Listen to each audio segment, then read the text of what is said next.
Hey, what's going on, guys? It is Gamerman here, and welcome to a mod review bonanza. We're going to be once again taking a look at multiple different mods that are available in the game right now in Nexus Mods, and they're all standing behind me. You can probably hear the engines whirring away. But here's what we're going to be taking a look at. Now, there's a lot to get to, so we're going to start with the cars, and I'm going to leave timestamps in the description down below so that everybody can, like, if you want to see a very specific mod, you'll be able to take a look at it. But right now, I'm going to have to mark a timestamp for the first mod. So the first mod we're going to be taking a look at is the Virginian Battleship Gondola Hopper Cars. These things are humongous in the game. They are massive. They hold 105 tons of coal. And they also spawn in default, or they spawn in for Robinson Coal Gap and Alarka Copper Mine. So these things make bank compared to the 3-bay hoppers. They are so unbelievably useful. They are customizable. There are two variants. There is the data-only version, and then there is the Battleship Gondola regular version. The data only has this amazing Virginian style or Virginian logo on the side with the Virginian Railroad, and everything on the side is entirely for the Virginian Railway. The only thing that isn't is if you look right here, you'll see your railroad will be on the end of it.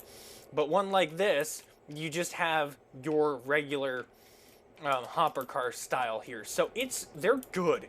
They're really good. You can unload them at any coaling tower or coaling funnel or whatever you want to call it.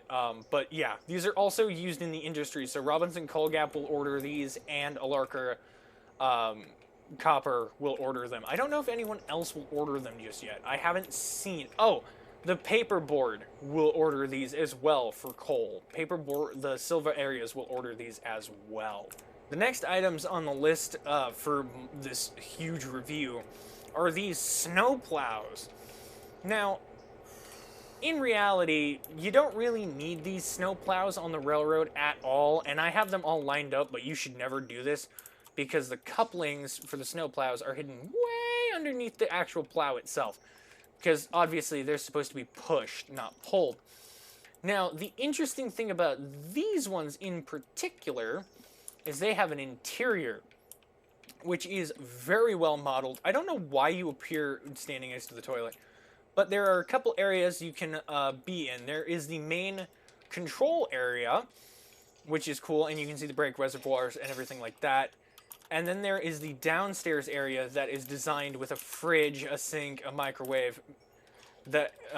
These are what I believe are used to push out the blades on the snowplow. But what's really funny, the Tim Hortons. There's Tim Hortons in here, which is hilarious. So there are there are several, 1, 2, 3, 4, 5, there are 6 variants of the plow. There are 4 Canadian variants, and then there is a colorable variant, which allows you to paint the locomotive however you want. Now, there are a couple of things that this has that are very unique. So you can have like a single headlight. You can have, okay, where is it? You can have the extended wings, or you can have them folded. You can have different kinds of wings. It's really amazing. You can have a dorsal fin right here in the middle to help you cut through stuff. You can have things like the different parts and paint schemes applied to other locomotives. But here's the interesting thing. These have no tractive effort. However, there are versions, I believe it is the Canadian versions, not the colored one, that claim to have tractive effort. And the reason why is you have to have the GP38 scripting mod in order for these to work, because they classify as locomotives, which it doesn't make sense because you can't run these by themselves. And if you use the scripting window, as you can see, I've pulled it up here. Let me face to the ground a little bit. You can see that there's a couple of things in here that I don't really know how they work or function, but they are indeed here. So that is pretty odd and interesting, and you know what? That's okay, but if you want like to add this to your maintenance of way train so that you have something a little bit more on the special end of the spectrum, I would say pick this up if you just want to add that little bit of like more realism to the railroad. Okay, now we're finally getting into the locomotives. And there are at least 4 of them that we're going to be taking a look at. Some of them are fairly new, some of them aren't fairly new. The most recent one is this, the RLW SP1 and booster unit.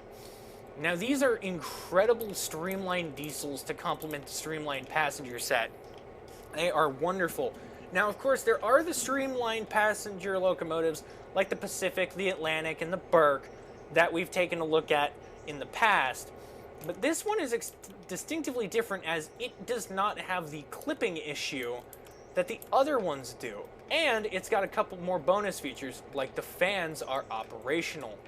The cab is really cool because inside the cab, it is properly detailed and designed and very, very realistic to what it would be. You have a single cab light there, but what's really interesting is that you can actually see into the back of the engine here, which is really cool. So you can actually look into the motor and see what's out there. We can hop out of the cab here, and I believe you can climb into the booster unit. Yeah, you can climb into the booster unit. Choo-choo shifter 3000. Wait, is that the... That's what you're calling the motor, is a choo-choo shifter 3000? Okay, that's actually kind of cool. I actually like that a little bit. But yeah, you can come up in here, and this engine, I believe, is the exact same for in here. I'm almost positive. Yeah, choo-choo shifter 3000. So it's the same for either engine. And you can actually wander through the locomotives, and if you have the streamlined passenger car set, you can just climb right into the passenger cars. So that is really cool and nifty.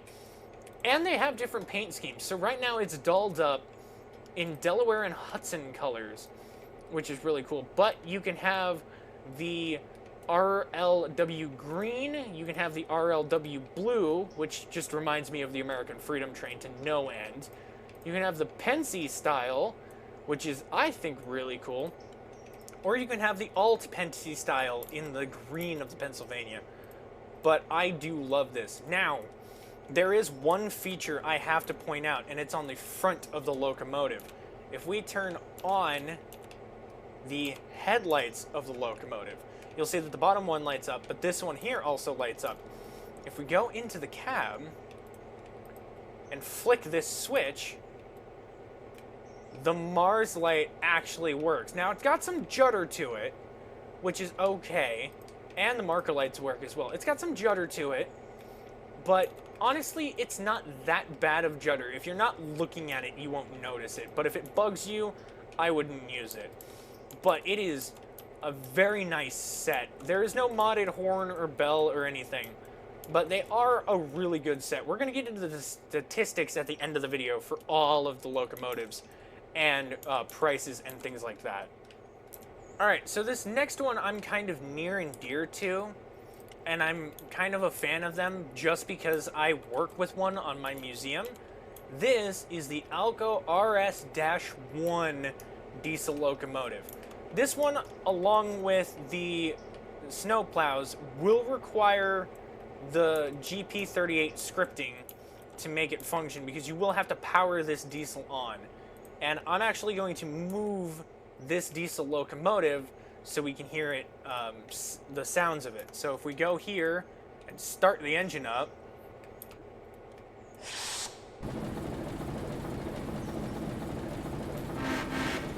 you can hear the engine kick in,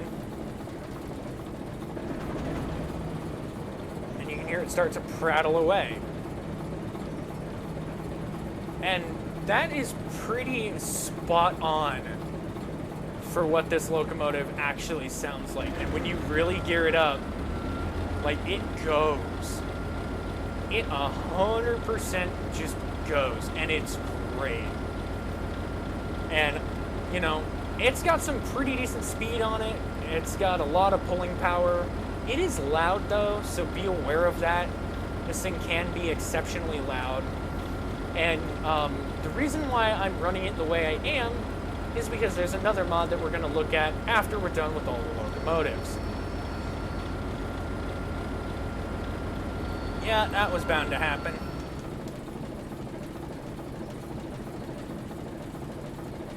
Well, this engine's no good, so we're going to shut this down. It just instantly shuts up, which I think is really, really cool. Okay, oh god. Rerail the engine, get out of there. Okay, so yeah, I derailed this thing, but that is what the other mods are for.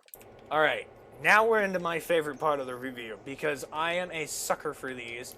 This is the Steam segments, and we're going to be looking at... Yeah, no, they are my favorite. Warhorse, by the way.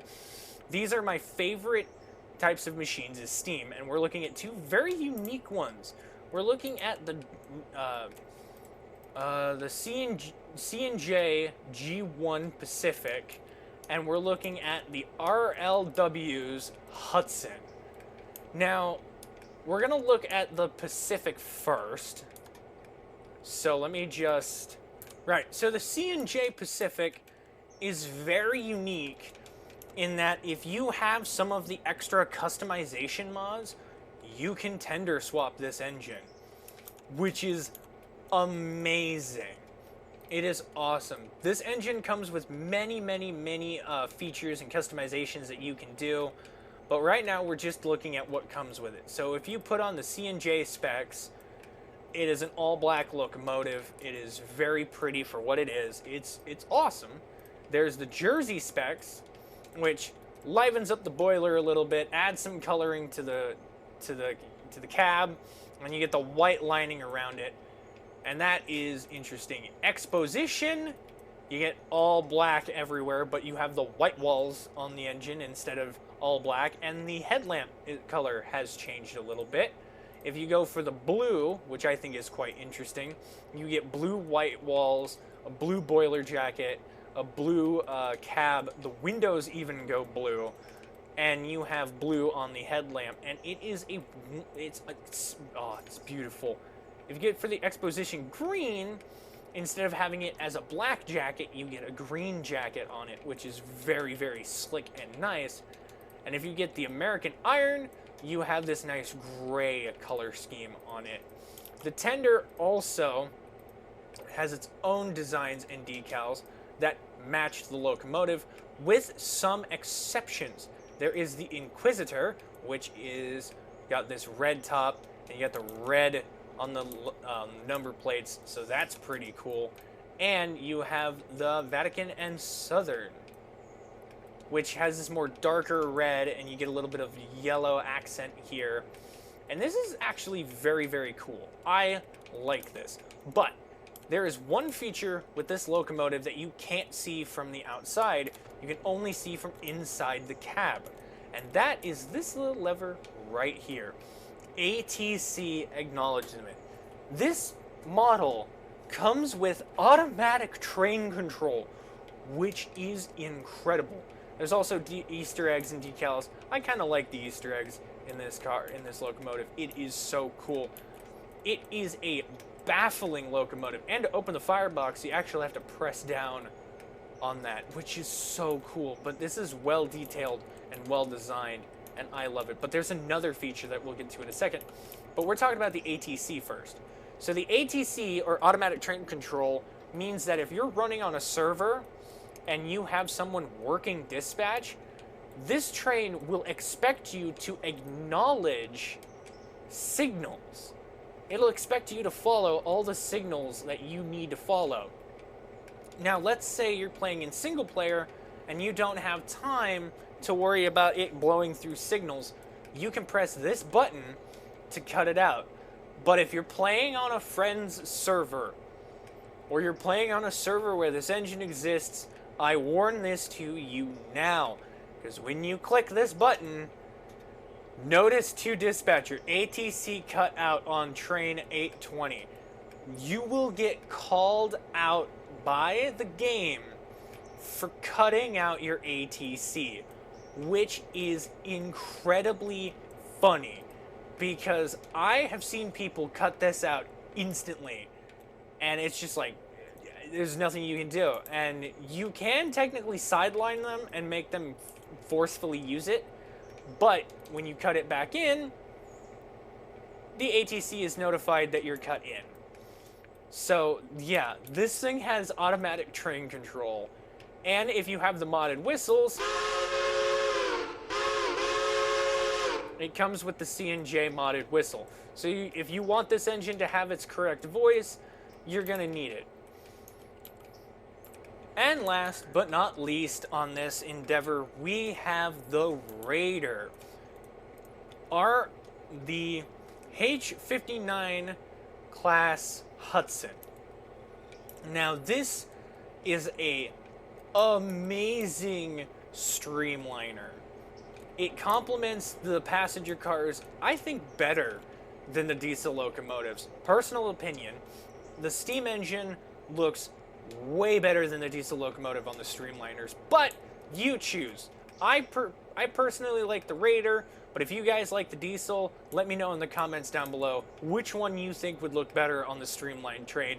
But obviously, I'm partial to the Iron Giant myself. Now, this is the first Hudson I have seen in the game. I haven't seen any other Hudson class steam locomotives in the game. But the other thing that makes this one interesting is, just like the diesel, it is not a shroud put on a locomotive like the Pacific, the Atlantic, or the Burke. This is, in fact, its own engine.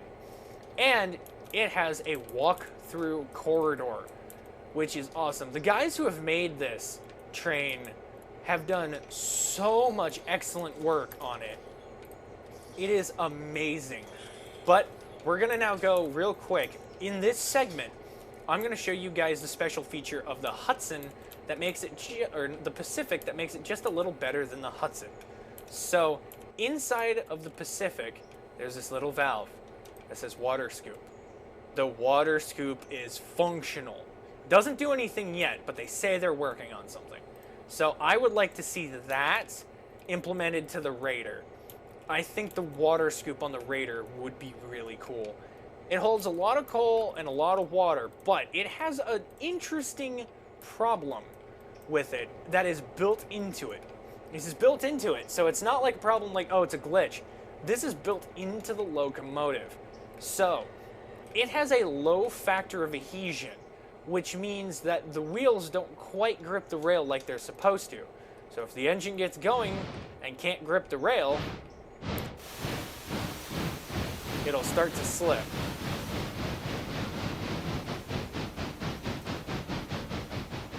Hang on, let's see if I can get it to slip real quick. Slip. Slip.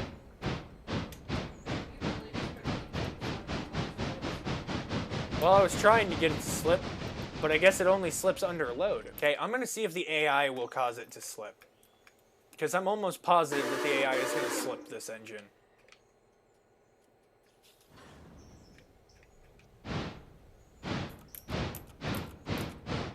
There it goes. There's the wheel slip. So it'll slip for a little bit before it gets up to speed. Now this one... Okay, yes. We know. Shh, we know. This engine, I love that also the throttle is properly animated, so you can see the throttle linkage move. I don't think you can see the reverser move, though. No, you can't see it move because of the shrouding. But this is so cool. The marker lights work. It is fully customizable, so you can paint it whatever you want, but it automatically spawns in this amazing red, white, and blue. And I definitely intend on, at some point, using this and turning it into an American Freedom Train design and running an excursion with this, because it would be so much fun. It would be a blast. But we have one more mod to look at. Okay, so all of these engines and passenger cars and caboose are bought from the used market. They're all bought from the used area, so essentially they ain't gonna do much. Alright, so they're all worn out. Okay, repair caps are low on all of this equipment, except for you. You could be salvageable. Excuse me, I'm going to actually remove that. I'm not cutting you up because you're salvageable.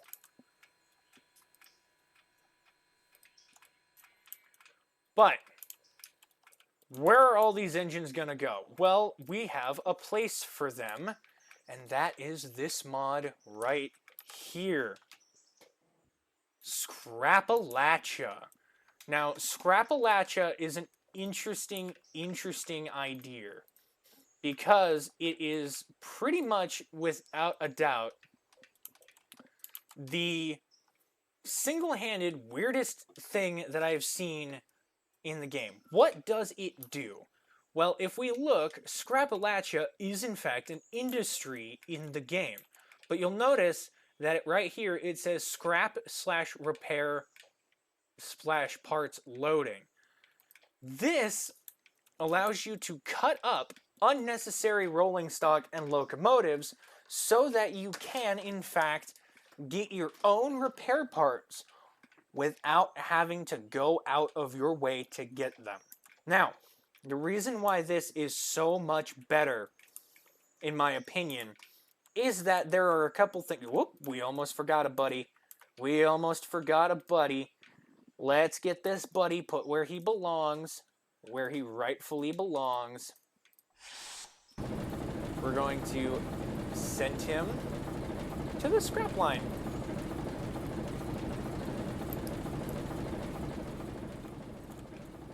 Yeah, put him right there. We're gonna make himself go to the scrap line, and we're just gonna help him along a little bit.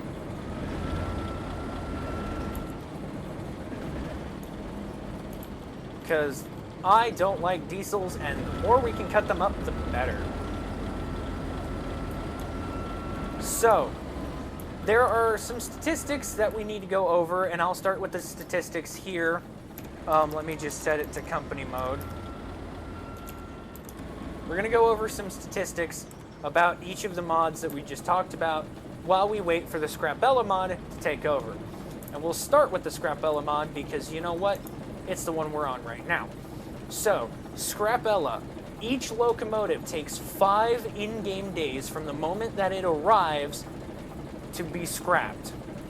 Each locomotive comes with its own amount of repair parts and scrap that you can get out of it. As you can see right here in the scrap amount category underneath sale value, 47.7 tons of parts and 71.5 tons of scrap. This means that this particular machine is worth that amount in in parts that we can get. So as soon as it sits down, you'll see that the scrapping process is 96% complete. This is backwards.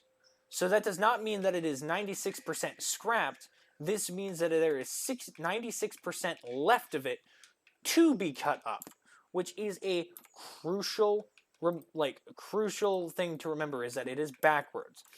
Passenger cars and freight cars take about 3 days to be scrapped, 3 to 2 days. And anything else like cabooses or anything that is super small, so the miscellaneous stuff, will take 1 day to cut up. So that is a very important thing to note. And while we're waiting here, we're going to look at the sales market, at all of these other things. I have a lot to go through, so just let's do this. So first of all, the colored plow is a $5,000 purchase. These are all $5,000, but the first 3 have no tractive effort, none whatsoever. The other 3 do, and it doesn't make sense as to why. Moving on to the RS1, it has 60,000 pounds of tractive effort, which is really, really good, and it comes in at $34,000 without any discounts. That's without any discounts. If you have discounts, it might be a little cheaper. Now, as for the SP, the RL SP1, it has 61,000 pounds of tractive effort. So it has 1,000 pounds more than the RS1, and the booster unit also comes with 61,000 pounds. However, if you look, the weight of the locomotive is 290,000 pounds, whereas this one is 259,500. So it's a little cheaper. Also, medium curve radius for the locomotive. Oh wait, hang on. Whoa, hang on. Okay, so actually the booster unit is a little slower. My bad. This is the booster unit. I was looking at the F7 booster unit. Okay, so the other thing that we're going to look at is the Raider. Let's take a look at the Raider and get its statistics. The Raider has a factor of adhesion of 3.7 with a pulling power of 59,300 pounds of tractive effort, which is very, very good for a passenger locomotive. It actually outclasses a lot of locomotives, and it is $21,000 to get. That's not including all of the passenger cars and things that you have to get to, match with that locomotive. Right above it, however, is a C&J 462 Pacific. It is $21,000, and it has 42,800 pounds of tractive effort with a 4.2 adhesion. So it also has 15 tons of coal, 8,000 gallons of water. The Raider comes with 25 tons of coal and 15,000 gallons of water. So it is definitely a big steam locomotive. If you're going to get it, you need to be able to be like, yes, this is what I want to do. And I think I hear our Scrap Ella job coming in. Yes, I do. Our scrap job is coming in here. But this locomotive here at the back, 141, is not going to get cut up. We're going to rebuild this locomotive with the blood of its brethren. Or at least that's the plan. So we're going to rebuild this K66, which if you've seen my review on the K66, absolutely amazing locomotive. Go check it out. I'll put an annotation in the stream. So there are two tracks here. There's the main scrapping track, and then there's the loading track. Now, in your save, should you get this mod, you will get orders from Interchange for just your scrap metal. And it is amazing how much money you get from the scrap metal. It's just so much stuff. Now what we're going to do is, since we're done with the statistics, we're going to go back into sandbox mode. Sandbox. I spelt it wrong. I can see that. And we're going to get ourselves some box cars to load the repair parts into so that we can rebuild this engine right here. So we're going to get a 50-foot steel box car. I'm actually going to grab two just for the sake of safety, and I'm going to place these right here. All right, so we have all the scrap brought into the scrap line, and we have the box cars set up. I am upset that we're going to scrap this locomotive, but frankly, it would take way too long for us to rebuild this particular steam engine. And if it was my regular save and not this test save, I would 100% just spend the money, buy the parts, fix this locomotive. There's a couple additions to this engine that I have indeed noticed. But what we're going to do is we're going to take this one and we're going to turn it around on the Y. And we're going to send it into the Bryson repair shops because we need to do that. This mod right here is just a Bryson extension, so I didn't really talk about it. There's not much to say. It's just an addition to the train track. So we're going to take this and rebuild it. How long will you take to rebuild? 5 days, 15 hours. Now, I don't know how much that's going to cost in terms of time, repair parts, so we're just going to have to wait and see. All right, with a little bit of moving around with Sandbox, because I'm trying to crank out a bunch of videos because I'm about to go on vacay. We're going to put this engine into the shop, and then we'll figure out how many repair parts, because I guarantee 75 tons will not be enough. I'm also going to get a gondola to fill it up with coal. Okay, so with the engine fully customized and being prepared for restoration, okay, it does look like that we could, in theory, rebuild this locomotive with what parts we have. But we have all this stuff over here, and we will definitely need more. So I'm going to cut until all of these are torn up. So here you can see I'm time-lapsing. The cabooses just got torn up. My reputation's going down, but this is a practice save. You'll see that these cars are still here. There goes the first car. There goes the second car. It's day 4, so we've got one more day, and these guys will all be gone. Here comes day 5. Boop, boop, boop, boop, boop. Time-lapse a couple of hours. Day 5, they're all gone. We're getting money for the scrap metal. And there we go. The engines are gone. These cars are filled with repair parts. We were getting paid for the scrap metal, which was very good. And there's 68 tons left. So now we're going to start work on rebuilding this engine because, god dang it, we should have been doing that during the time lapse. Okay, so the engine is now reconstructed. So we're going to go ahead and end this review by bringing this locomotive out of the shop for the first time. And yeah, that's about it. Thank you guys so much for watching, and I'll catch you next time.